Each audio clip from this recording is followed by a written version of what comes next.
On est sur la commune de Sainte-Colombe et on est à l'entrée d'une petite grotte qui s'ouvre dans le flanc d'un coteau en contrebas du village. C'est un spéléologue, Pierre Mainviel, qui, à la fin des années 60, lors d'une visite dans la grotte, identifie sur une des parois de la grotte une petite zone ornée avec 2 bisons et 2 chevaux gravés les uns sur les autres dans un style caractéristique du Paléolithique supérieur. Donc à partir de là, cette grotte elle fait son entrée dans la liste des cavités ornées de la fin du Paléolithique dans les Pyrénées. La zone ornée est toute petite, mais il faut savoir que c'est la seule en Béarn, donc c'est la seule trace d'art pariétal, comme on dit, paléolithique dans ce secteur des Pyrénées. L'entrée de la grotte, c'est une ouverture assez peu spectaculaire, d'une cinquantaine de centimètres de haut, et qui ne devait d'ailleurs pas être beaucoup plus haute au Paléolithique, dans la paroi. Aujourd'hui, cette petite falaise est assez abrupte, mais à l'époque de son occupation paléolithique, elle était sans doute un peu plus avancée, sans être très prononcée non plus. Ça pouvait faire une petite casquette, un petit auvent, qui fait que les gens même qui étaient installés devant l'entrée de la grotte étaient relativement protégés des intempéries. Par beau temps, sur la gauche ici, on peut voir le pic du Midi d'Ossau, donc on a une vue très dégagée jusqu'au haut sommet des Pyrénées.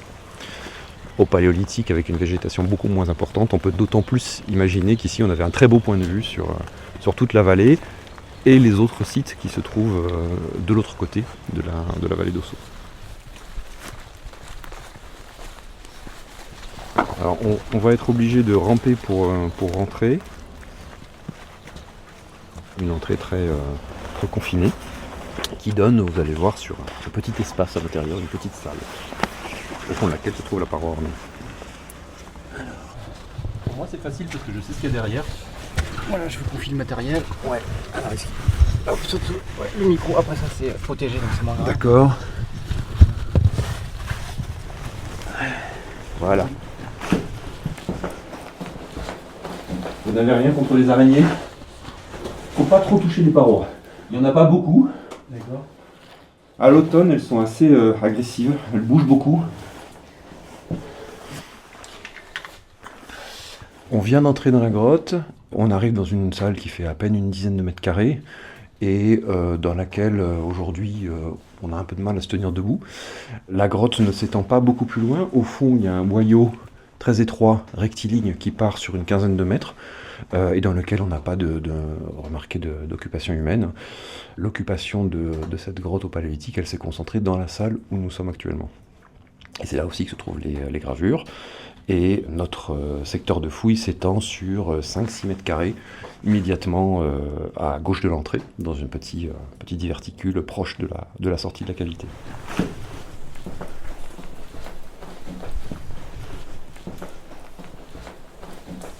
Le panneau orné se trouve ici.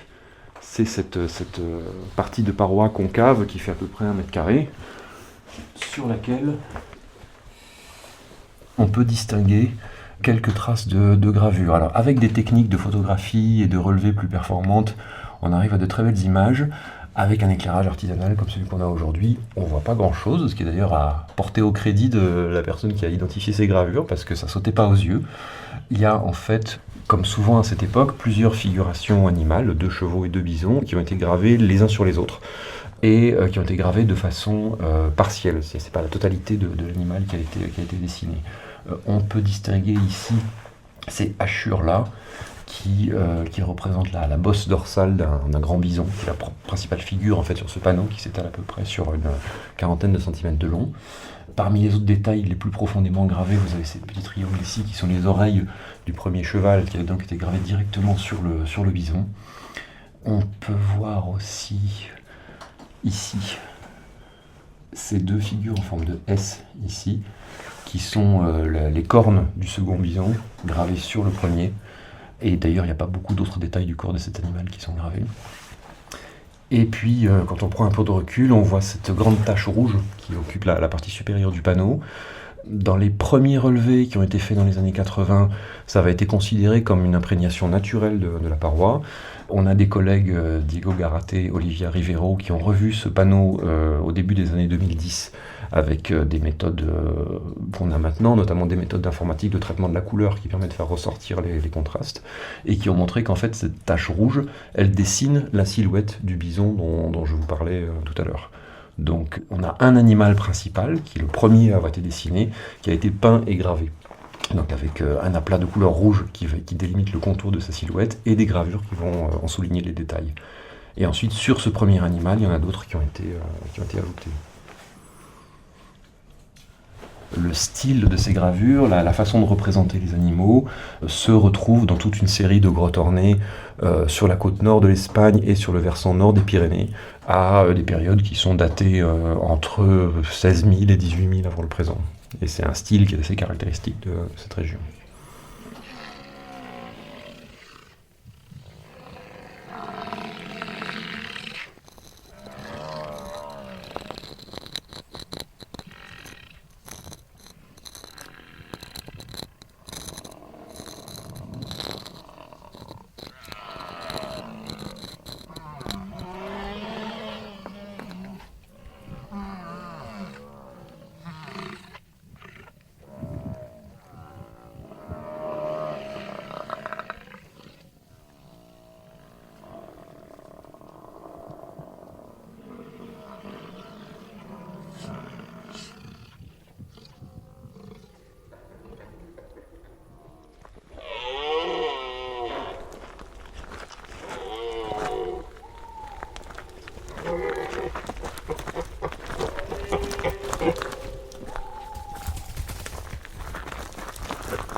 On s'est un peu éloigné d'Arudi, vers l'ouest. On est dans les collines qui bordent la vallée de ce côté-ci.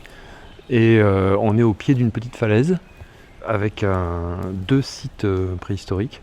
Alors il y a un petit ruisseau qui coule dans le coin qui s'appelle le La, L-A-A, et qui a donné son nom à plusieurs sites. Donc là, on est sur le site de La 1, la numéro 1. En pied de falaise, il y avait une occupation de l'âge du fer qui a été fouillée par Georges Laplace. On voit encore la trace des fouilles sous forme d'une petite dépression.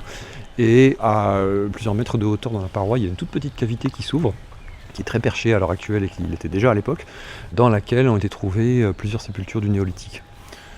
Ça, c'est quelque chose qui est assez récurrent dans la région, c'est ces comportements funéraires qui consistent à déposer ou inhumer quelques personnes, pas beaucoup, dans des toutes petites cavités, parfois d'accès très difficile comme celle-ci.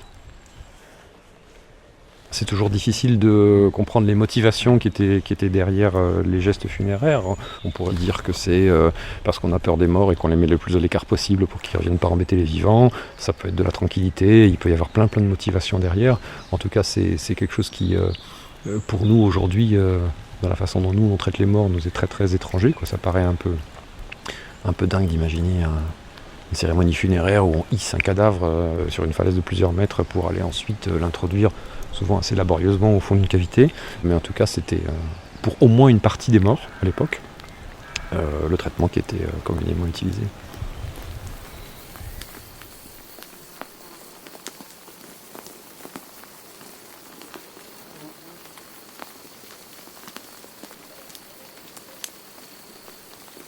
Curieusement, la grotte dans laquelle on est aujourd'hui, c'est une des exceptions, une des rares exceptions.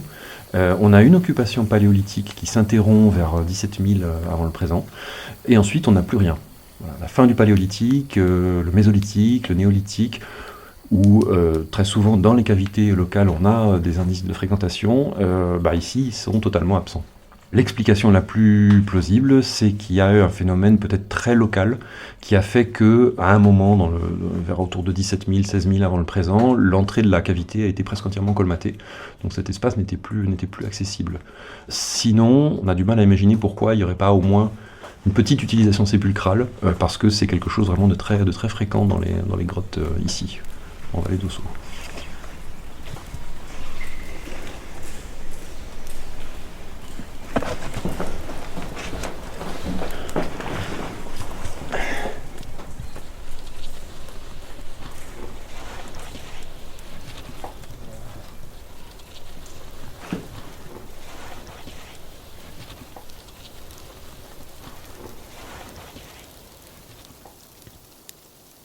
On est dans le piémont des Pyrénées, qui est un territoire qui a vraiment été commandé par les dynamiques glaciaires. Donc l'évolution des glaciers, leurs avancées, leurs retraits successifs ont vraiment complètement reconfiguré le paysage et l'espace accessible au fil des millénaires.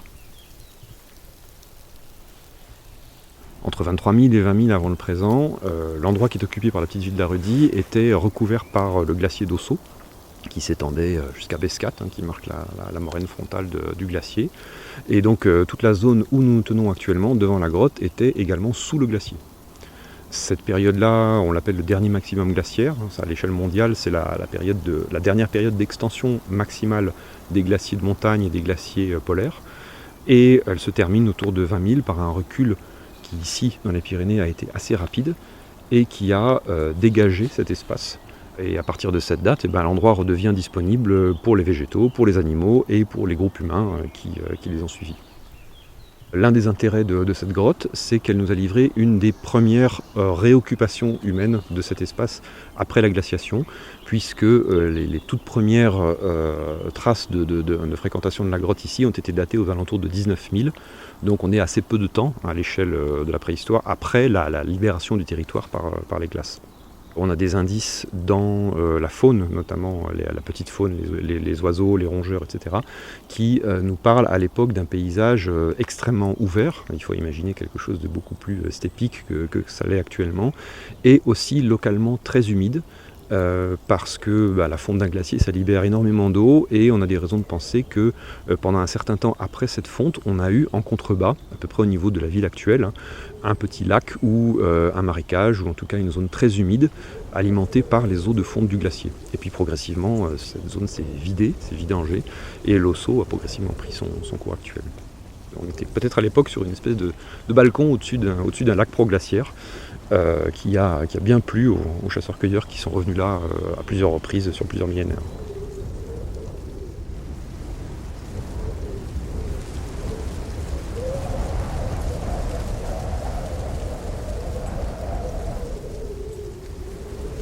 La grotte du Poimahu s'ouvre dans une barre rocheuse qu'on a vue tout à l'heure, qui est en fait assez abrupte et qui descend assez abruptement jusqu'au fond de vallée, donc c'est pas un environnement très hospitalier, sauf à cet endroit où il y a cette espèce d'échancrure qui a permis de retenir les coulées de débris qui sont arrivées du plateau, et donc qui ont créé naturellement une sorte de petit replat comme ça à flanc de falaise, un site qu'il faut imaginer un peu perché au-dessus de la falaise à l'époque, et bien qui représentait un endroit sans doute assez attractif parce qu'il n'y avait pas beaucoup de zones aussi confortables, on va dire, dans l'environnement immédiat du site.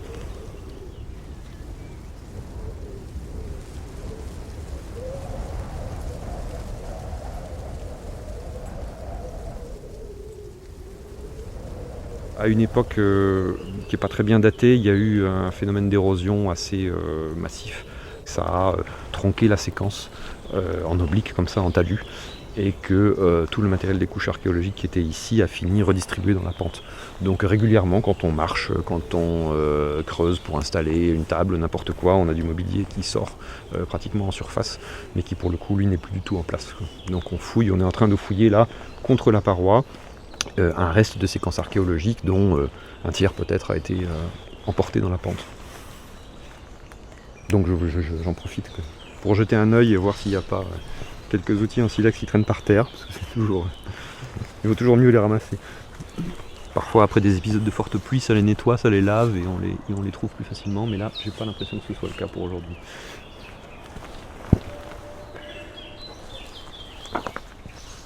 Ah, c'est étonnant ça.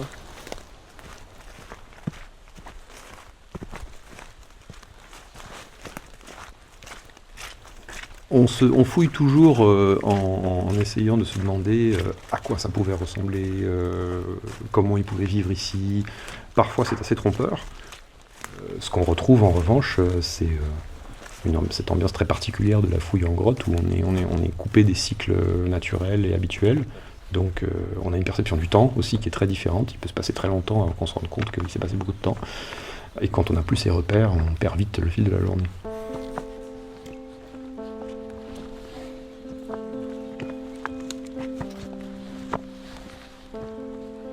C'était les grottes de la vallée d'Ossau, second épisode. Avec le préhistorien Jean-Marc Pétillon et la conservatrice du musée d'Ossau, Mathilde Esquer.